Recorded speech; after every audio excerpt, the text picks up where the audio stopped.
Doctor DK. Verma, सेवानिवृत्त वरिष्ठ चिकित्सा अधिकारी, समाज सेवा और जनता की सेवा में लगा हूं और मैं इसमें जनप्रिय डिस्पेंसरी पर बैठा हूं जब वाजपेयी जी मुझसे मिलने आए। आज दिनांक 19 मार्च 2026 चैत्र शुक्ल प्रतिपदा, भारतीय नववर्ष विक्रम संवत 2083 और युगांत 5128, प्रथम चैत्र नवरात्रि।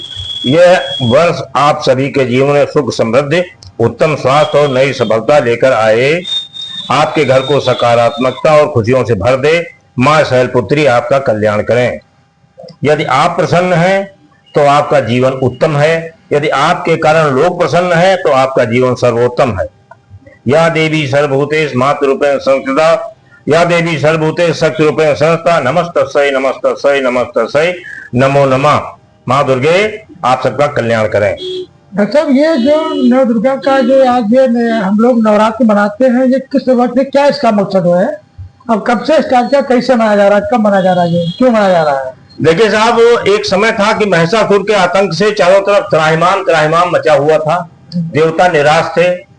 तब उन्होंने माँ पार्वती, जो कि दुर्गा जी का प्रतिरूप है, उनके पास जाकर के प्रार्थना की कि माँ हम सबकी रक्षा करें, समाज की रक्षा करें, जनजीवन की रक्षा करें।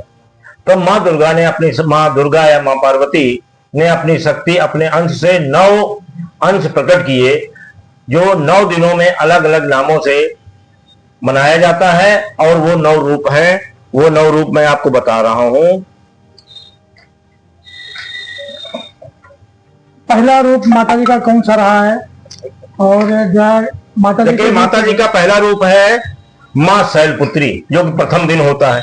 द्वितीय दिन होता है माँ ब्रह्मचारिणी, तृतीय दिन होता है माँ त्रिचंद घंटा, चौथे दिन होता है माँ कुष्मांडा, 5वें दिन माँ स्कंद माता, 6ठे दिन माँ कात्यायनी, 7वें दिन माँ कालरात्रि, 8वें दिन माँ महागौरी और 9वें दिन माँ सिद्धरात्रि की पूजा अर्चना की जाती। 9 दिन लगातार माँ की पूजा की जाती है। कलश स्थापना करने के बाद, उसके बाद 9 दिन पूजा करने के बाद फिर जो है यज्ञ हवन पूजन करके, कन्या भोज करा करके भक्त लोग अपने व्रत को पूर्ण करते हैं, यानी कि उसका पारण करते हैं माता जी व्रत के बाद जी।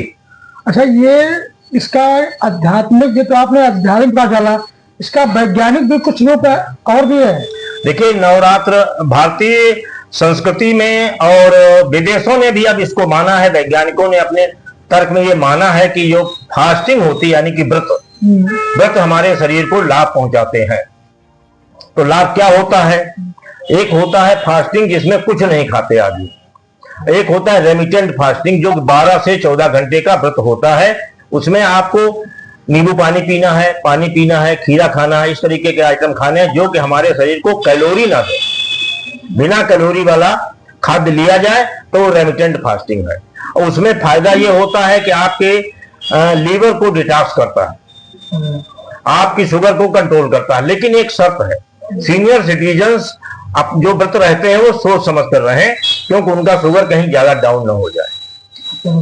हाँ, व्रत से आपके रक्तचाप नियंत्रित होता है, शुगर कंट्रोल होता है और कैंसर से शरीर की बचाव होती है। अच्छा, और रोग प्रतिरोधक क्षमता बढ़ती है, जो कि हमारे शरीर को बचाए रखने के लिए बहुत जरूरी होती है।